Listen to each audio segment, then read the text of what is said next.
So we're back and we're ready to start rocking and rolling here in the Painless Remodeling course.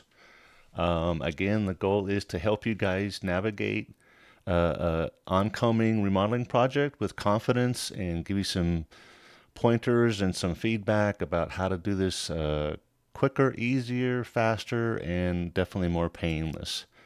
So the first module I wanted to talk about some terminology so that we're all on the same page.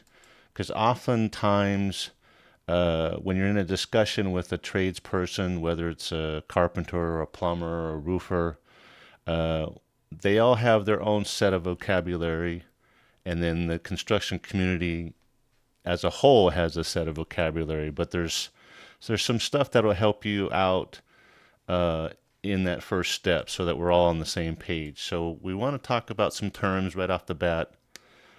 Two of the big ones that often get uh, used interchangeably, mistakenly so, but seasoned people in the business know that there's a difference between a remodel project and a renovation project, and we'll talk about that. We'll talk briefly about some good and bad design choices, perhaps. For some, it might be, yeah, it's great for like right now, but for these larger scale remodel projects, you have to think 5, 10, 15 years down the road too, not just for your enjoyment, but perhaps if you ever sell it or rent it or what have you. Did you do something on a design aspect that might not fit in a future situation? And that changes over time, right? And then people say, well, it always cycles back. You go retro, and that's cool too. But just keep in mind that this should be part of your thought process as you go into a remodel. You know, is what you're doing befitting now and in the future? And then another big question is the DIY, right? Do it yourself. What can I do on the project, or could I maybe do the whole project by myself or by ourselves as a unit? Big question. So we'll touch briefly on that. We'll talk about the need and the value of a building permit. Some of you are probably in areas that may or may not require a building permit, or it's very lenient, or the oversight is minimal, etc.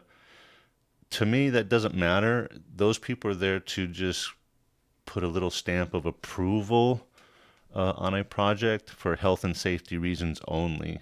Not to diminish the need for a building permit, but I'm just saying that even if you don't have to have one, you should build to a higher quality standard than what code requires, because that could be a very minimal bar. And if you're building something new, remodeling something new, you want to be proud of your work. So build above code whenever you can. And then I want to touch briefly on affordability, especially on the front end. People, I see this all the time in the feedback sessions from different Facebook groups, etc. The budget came in, the bids came in twice of what we thought it would be. We're $100,000 short or whatever. It's like, wait a second, how did you start from here and assume this, and then the bids are this much higher? You obviously didn't do enough homework as to what current value market rates for certain trades are, certain projects are, etc. So it behooves you as the person jumping into a remodel project to be very clear about what your affordability is, what the budget is for the project, and then a big piece of pie saved for those things that might pop up unknowingly. So we'll talk briefly about affordability, but I wanted to throw that in right off the bat because it is such a hot topic in this arena in remodeling. So I'm going to do this for all the modules, but I just want to kind of revisit this and make sure we're all clear on some terms.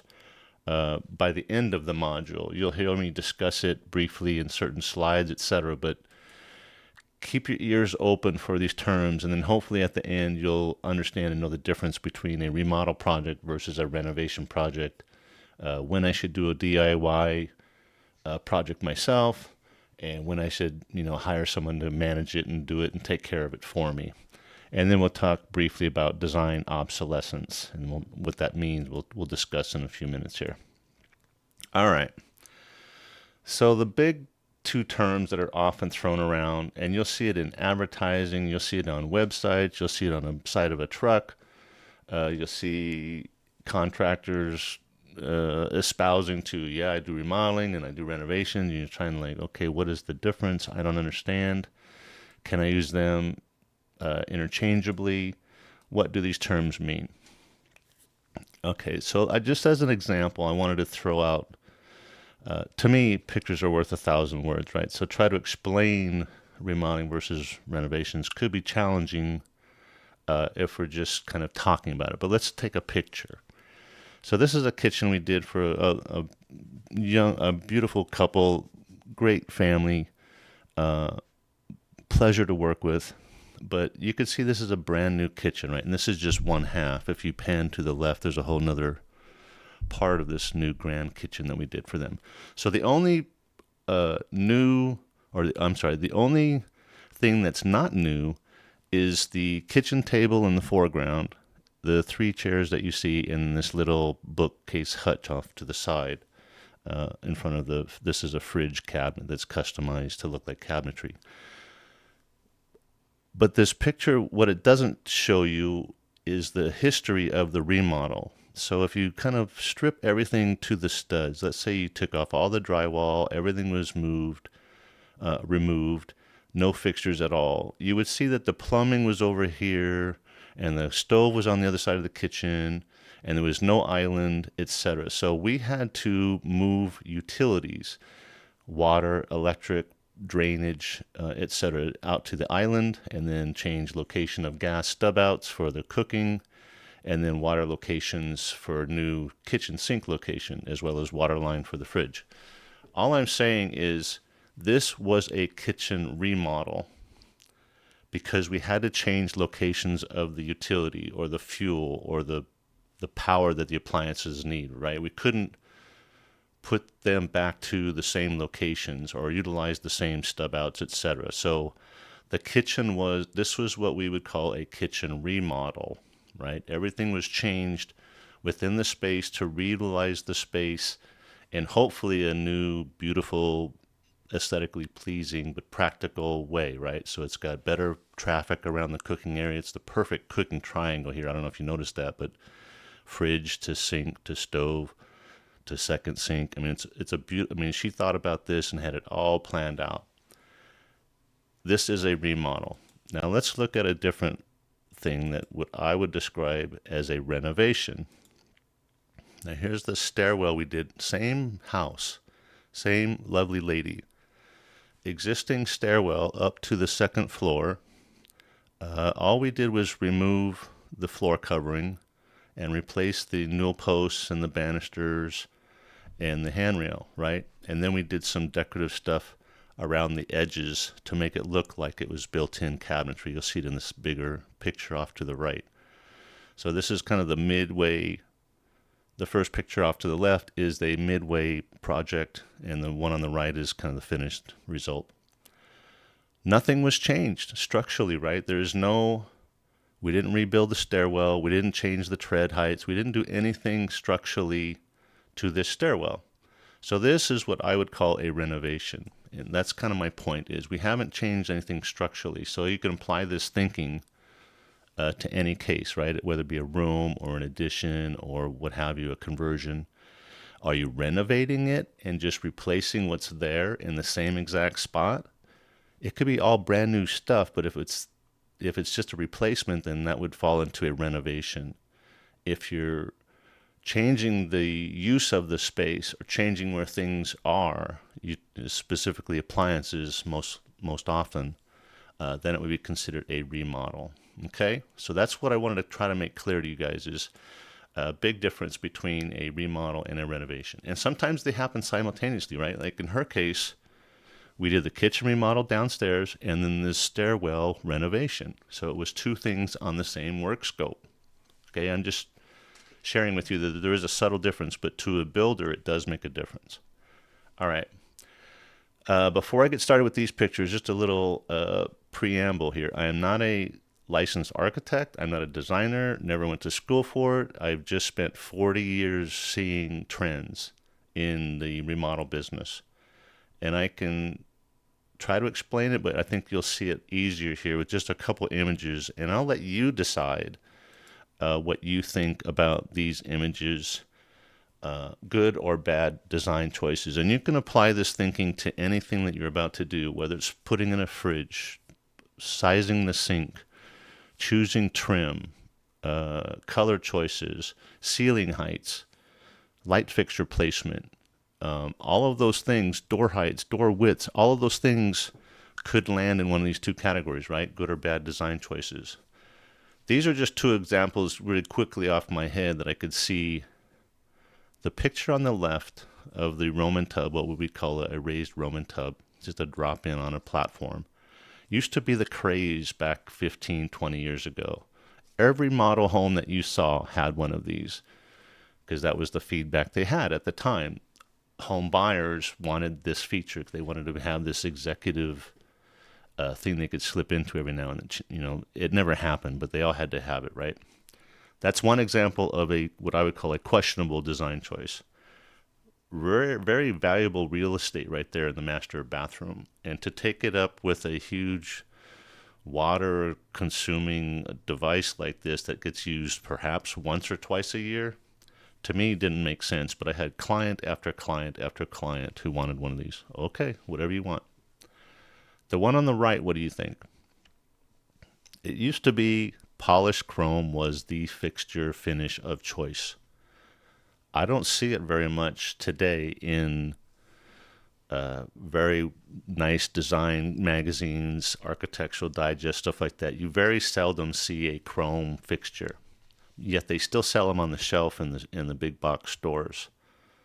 So, and then to replace these, especially these, right? To replace these is a pain in the butt if you're trying to go from a polished chrome to a matte black or some other finish. So you have to, in your selections of a fixture or finish, have to determine, is it trendy now or is it going to last a while? You know, what's the longevity of that finish choice? So that too becomes a design choice that could be good or bad. All I'm saying is think about these things as you select materials and products, so that you're not painting yourself into a corner of just what do I want right now versus what do I need versus what will add value to the project at the end of the tunnel. Another big question I see a lot and people trying to navigate is whether or not to do the project themselves. DIY, do it yourself. I used to look into a lot of attics for my home performance business, and we would see a lot of work such as this. Right? Now, if you're the HVAC or the heating and cooling contractor, you would say, well, nice job. They cut in the new things. They put in some jumper ducts. The ductwork looks very well sealed, you know, et cetera, et cetera. But look at the rest of the attic.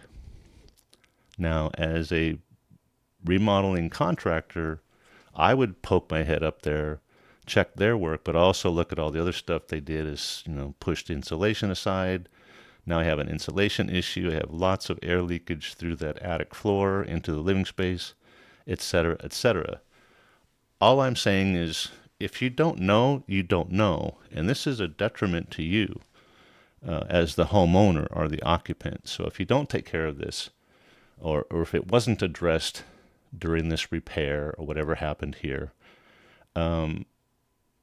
it could cause harm, you know, worst case scenario, but it's not doing you any good as far as saving energy or keeping you comfortable or your tenants, etc. So to me, this is a perfect example of don't do it yourself. Hire professionals. You know, someone needs to come in here and fix all the insulation that's way too minimal, fix all the air sealing, lots of old light cans, etc. that should be replaced. All this old wiring needs to be fixed, etc. Lots to do here, but the homeowners don't know that. So that's why I would say hire a professional. And here's a case that we saw an effort. I think it was a new fireplace insert or something going up from the living space below, up through the floor of the attic, and then up to the roof. Nice job. You know, obviously could have used maybe a couple of screws here, maybe another tape joint here, but look at the overcut. This is going to hurt you in multiple ways. You're not only going to have hot air coming from the attic into your living space, vice versa, but you're inviting pests. There's all kinds of things wrong with this scenario. Even though you did it yourself, it looks decent, you don't know the problems you've caused for yourself later. So again, there are certain things, sure, you could find out how to do it on the internet, but is it going to tell you all the wrong things that you could have done or should have done or did do that's causing harm to the project? And then do I need a permit? I have to admit, this is not my photo, but it's a very famous one in the home performance community. Obviously, this jerk, whoever that did this, thought that they could just take bathroom exhaust fans and cut them into the vent, plumbing vent for the whole house drainage system as a way to get out through the roof. Excuse me. Rather than, feed all these out separately or through a vent, etc., with a screen on it. This is totally illegal. It's not done properly. There's so many things wrong with it. I would be here all day trying to explain it all, but this is why we suggest often that you probably should get a permit. It's for your own good. It's not to enrich the city or the municipality that you're in. It's to help prevent stuff like this from happening. So this is just to get you to think about, do I need a permit? Well, I want you to have this image in your head that, well, maybe I do. I am changing the venting. I'm changing plumbing. I'm changing electrical. I'm changing the drain. I'm changing the size of a window or a door. The other stuff, maybe not, but these bigger items, you want to make sure they're done correctly. And the only thing to do that to prevent that from being a mistake is to get a building permit and have it inspected. All right. Last thing I want to touch on is affordability. Now, I'm mostly talking about affordability on the finish side, the side of the project that's outside of the drywall plane, whether it's wood trim, a plumbing fixture, an appliance, even sometimes cabinetry can fall into this category. And I'm saying that just from an affordability standpoint. If you're having challenges getting your budget under control, think about the finish column. What do you have in that column, and what can you do to help shave costs? As one example, I just kind of kicked around some items here. Nice, bathroom faucet, 1.2 gallons per minute, single hole bathroom faucet. It's in a matte black, I think. Yeah, matte black. Here it's probably an Amazon site. Give them some credit.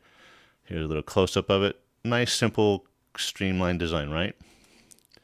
And it is $110.47.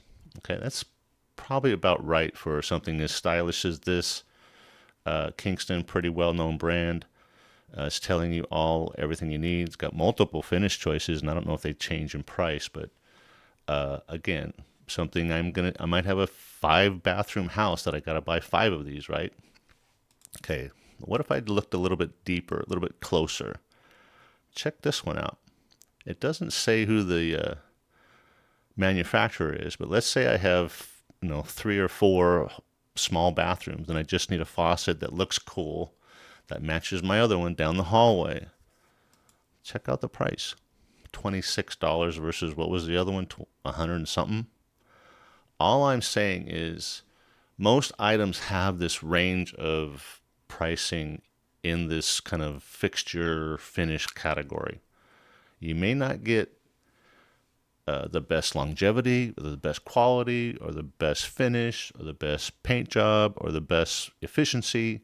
But I'm just saying, if you're having struggles, because everything in that column, in the finish column, can always be replaced with something later, something better, something more efficient, etc. It shouldn't slow down a large-scale remodel because it's very easy to cut the fat, in my opinion, from what I've seen over the years in this last column, the finishes column. So that was my whole spiel on affordability. I mean, obviously, you want to be careful about minimizing your budget for other big items like framing, electrical, plumbing, heating and cooling, all these bigger items that you want to make sure you're spending the money well, and you're not skimping on those infrastructure costs, right? The cost of utilities within the shell, within the building. These other items, if my $26 faucet breaks in a year from now, I'll throw in another one. And I'll throw in another one. It's not hurting anybody, and I've not broken the bank. So I'm just kind of throwing that out there for you to have something to think about when you're purchasing items. Okay? So that's all for this lesson. Wanted to kind of walk you in slowly. Hopefully you've understood the difference between remodeling and renovation. The question of should I do it myself or not, question of building permit or not, and then that big one about affordability. Okay, so I'll see you on the next one, guys, and thank you again for attending. We'll see you soon. All right, thanks.